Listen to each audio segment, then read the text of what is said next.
This video is for financial advisors who want to use social selling to engage with new affluents and build their funnel. It is an important opportunity for us to share our knowledge and best practices gained in the last 5 years. Social selling is more than a buzzword. It's a practice that should be a part of everybody's prospecting toolbox, like cold calling, organizing events, or going to trade shows. It is critical to master social selling, especially if you sell to affluent millennials. If you live in areas like New York, San Francisco, or LA, and many other major large cities in the US, you know there's been a change how people become affluent, and this means a change to the kind of clients you need to sign to build a sustainable business. Affluents used to be more like the people on the left side. Sure, there are still many of them, but more and more are like the ones on the right. Millennials, startup entrepreneurs, investors, small business owners, women in business, early employees of companies having IPOs, and these people don't respond well to traditional sales techniques. Cold calling, seminars, lunch and learn events don't work well for them, and your best chance to find them is to go where they are spending a larger and larger portion of their time: social media. Referrals still work, of course, and again, people build their Rolodex online, and sales strategies based on referrals are also relying heavily on social networks. Let's look at data. Here are interesting stats and studies that show that digital and social are becoming critical for advisors. The third bullet is interesting. Millionaires age 44 and under are 3 times more likely to select financial advisors from their online content. Not only will people check your content, but they will also check your network. Do we know anyone in common? Can I trust this advisor? And by the way, you don't really have time. Social media is becoming the #1 strategy in 2019 for lead generation. Before we dive into the methodology, what do we really mean by social selling? Here's a definition. Social selling is about leveraging social network to find the right prospects, build trusted relationships, and ultimately achieve sales goals. In this definition, social is the focus, relations are the result, and sales is the side effect. Social selling is very well aligned with new sales techniques that promote selling by helping, connect first, sell later. You can find papers and references in our blog. From our experience, there are 3 aspects and 3 parameters that you really need to nail down if you want to be successful at social selling. The first focus: you don't have the luxury to waste your time in social, so you need to listen and talk to the right people. The second is to be human. No one likes to talk to a brand or a chat box. When you're a business of selling high-value items and services based on trust, this just doesn't work. The third, no real surprise, is measure and adapt, starting with the definition of objectives. We will explore these 3 key success factors in this webinar, starting with focus. You may be familiar with this number. Dunbar was a British anthropologist and psychologist, and he discovered that as a human, you really can't keep more than 150 people in mind and maintain social relationships at a given time. The study was done some time ago, and the technology environment has changed since that time, but even with a great CRM and a wonderful assistant, there is a limit in the number of people that you can engage with. The good thing is that it's a big enough pool of people to build your business. If you use social networks, you can indeed reach billions of people and engage with thousands of them, more if you automate. It's very tempting, and many people do that, including spammers. But to be successful, you need to focus on max 150 to 200 people that are really important for your business. By focusing on 150 people, you ensure that you're talking frequently enough to the same people so that you build relationships and trust, things that stay. The consequences of all of this is that you really have to be very careful on how you select them. Fortunately, in social, people share a lot of signals, sometimes more than they should, and this gives you many options to define your target segment and to differentiate. This slide just gives you real examples from people we have worked with. Affluent working in a building in Manhattan, German startup entrepreneurs in Silicon Valley, affluents interested in wineries in Napa, angel investors focusing in clean tech. So it's no longer, we deliver custom financial services to everyone who has money. You need to be strategic, pick a target, grow your network, and become the trustable, knowledgeable, friendly go-to person for finance. To define your target segment, you can start with your existing clients, your contacts, a segment where you already have success. Understand who are and what they have in common, who they know, and build a list of 150 ideal prospects. I want to highlight here that your target is not just the list of people like the list you could purchase in the old days. These people know each other. They go to the same events. They are influenced by the same people, belong to the same trade associations. It is more a tribe, and you need to navigate the ecosystem to become a trustable source in that specific tribe.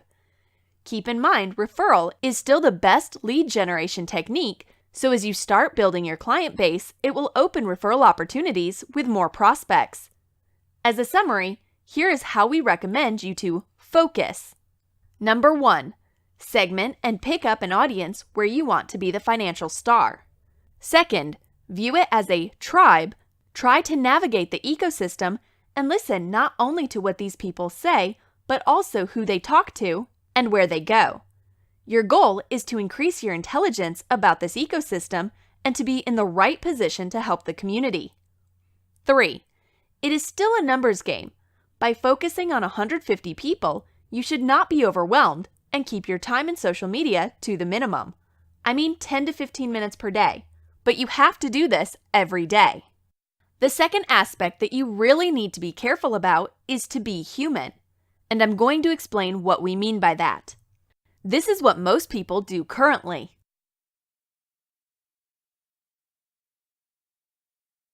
Most advisors, because of their perception of regulations, maybe because the broker that they are working with want to get more exposure, do this.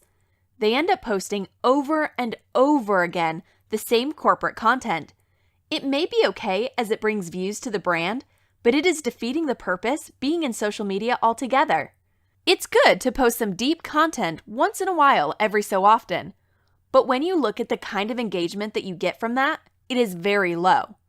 It's like if you would be going to an event and the first thing that you say would be, "I'm selling financial planning and IRAs. We have new 401k plans." That's clearly not how to do it in real life. You would most likely start with small talk about the weather, the traffic coming to the event, or the city. And you would also listen till you see an angle that you can use to create a relation. This is even more important when your competition are robo-advisors.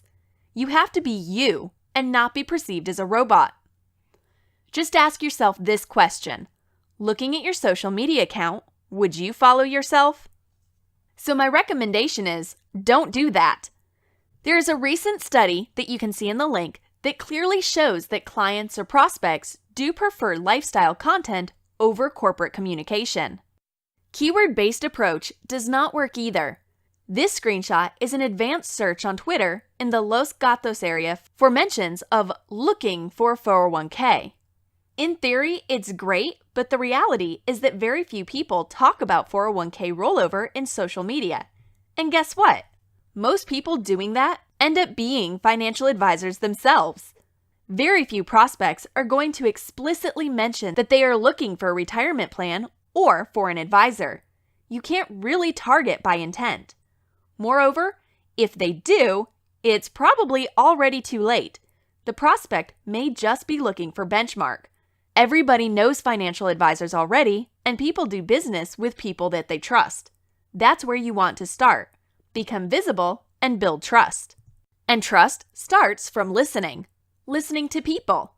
And as you can't really listen to more than a few hundred people, as we learned in Focus, you need to listen to the right people and pay attention to the right conversations. The tweets I'm showing you are tweets from wealthy people. These could be your prospects. The first one on the top left comes from a senior engineer at Google, and he mentions he owns a house outside the Bay Area and that he just paid off his loan. This is what we call a life event, a job change, move, new babies, children going to college. These are all life events that are important to learn about prospects. The one below is from a CEO in San Francisco, and she is looking for help hosting an event. Why not help her? This would be an excellent way to connect and to connect with her peers coming to the event. People frequently ask for help on Twitter, looking for help in hiring, in logistics, and very few people answer. By helping, you both develop awareness and trust. The one on the top right comes from an entrepreneur in Boston who mentions he got a fraudulent application made for credit in his name. We call that a business-relevant tweet. This is an opportunity to share expertise and develop credibility. If you work in a financial institution that has services in that field, it's also an opportunity to market these services. You need to be cautious and keep in mind that you should never advertise financial products online in public, but sharing a link to your company page or taking the conversation private is okay. The fourth one, bottom right, is an opinion about networking and building your network. Again, you should chime in, preferably with a question. She also mentions an event, so you may ask about the event. And if you're local, go! We have many examples showing that engaging in the right conversations with the right people works. Here's a perfect example. The prospect is the woman in the middle. She is a VC, and she is responding to a celebrity that is looking for help. He is looking for help in hosting an event in Boston. The prospect offers to help, and our user offers to collaborate. He ended up sponsoring the event and working together with the prospect organizing this event. That's a good way to get to know each other. He even invited some other prospects to the event and purchased and distributed books at the event. Connecting your online engagement with your marketing activities is where you get the biggest bang for your time spent in social. This is one of my favorite examples. Sometimes the conversation can be far away from anything financial. In this situation, a wealthy woman from New York mentions that she heard a girl in Union Square saying that the fact that you have pictures of your dog makes you 10 times cooler, and the advisor just replies with a picture of his dog. This is clearly a brilliant response, and she comes back and shares a picture of her dog. This is just chit-chat, but if you pause and think about it, the advisor just developed awareness and most importantly, scored trust points. It's not a sale, but it is important, considering trust is a key part in the sales process. Should the advisor have the opportunity to meet her in the future, this tweet will help him a lot. The examples I shared do happen, but the groundwork for listening and engagement is more what you see on this slide, step by step. You start by listening to a good number of people in your target market, and you start to like, retweet, and follow some of these people. You have to be careful not to stalk them and show interest. As you do that, you will see opportunities to bring value in the conversations and to help people. There are many ways you can help people. Find employees, CPAs, lawyers, sponsor or find sponsors for their events, share your experience with similar situations as the one they are describing. Keep in mind that when people ask questions, they are expecting people to answer and to start a conversation. So just do it. When you feel that you've broken the ice, it may take a few weeks or just one great discussion. You can connect and expand your network. A platform like Twitter offers many options for awareness, engagement, and conversation. Like, retweet, mentions. It is even better if you blend Twitter and LinkedIn. As an example, you can engage on LinkedIn, mentioning something your prospect has published on Twitter. Also keep in mind the 4-1-1 rule. If you only post corporate content, you'll be boring and people will stop listening to you. Maybe they will block you. Only one post every 6 to 8 should talk about you or your company. This post should be the one with deep content. The rest of your activity should be to participate in other people's conversations. Participate in conversations from your prospects and you will build a solid network. Once every so often, you should also share a cat picture or a humoristic tweet. This will help you show up as a real human and not a robot. A few words of caution. Never share financial advice. This could get you in trouble. Never acknowledge a client endorsement in public and be very careful with political tweets. So now you understand that you need to focus and engage in social conversations as a human. Last but not least, if you want to improve, you need to measure. First, define the key performance indicators for your social listening and engagement activity. For social selling, we recommend the responses you get from specific targets and not your overall Twitter metrics. Overall Twitter reach is interesting and is great for a brand, but if you, as an individual, have 10,000 followers and none of them are really people you would like to do business with, then what's the point? The ultimate metric that you should use is the number of sales and the number of sales meetings that you get. However, to improve, you need to measure intermediate results. We recommend 2 sets of metrics, one to measure your activity and one to measure the results. Measuring activity is important. Success in social engagement comes with doing it consistently, and you need to measure that you're doing the job. Engages measures the number of prospects you have engaged within the last 30 days.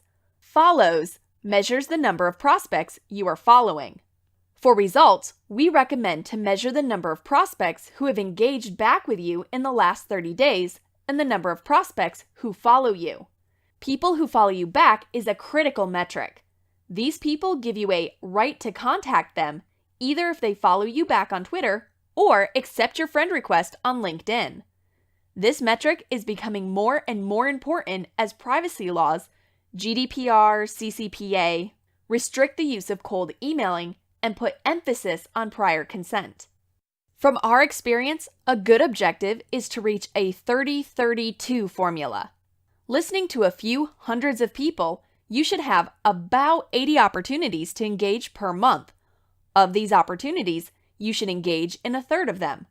From these engagements, 30% should result in engagement back, i.e., people responding to you. From these discussions, you can expect 2 meetings per month. Meetings with ideal prospects with whom you have already built credibility and trust. Thank you. If you have any questions, don't hesitate to email us at conversation@ekaren.com and make sure to connect on Twitter.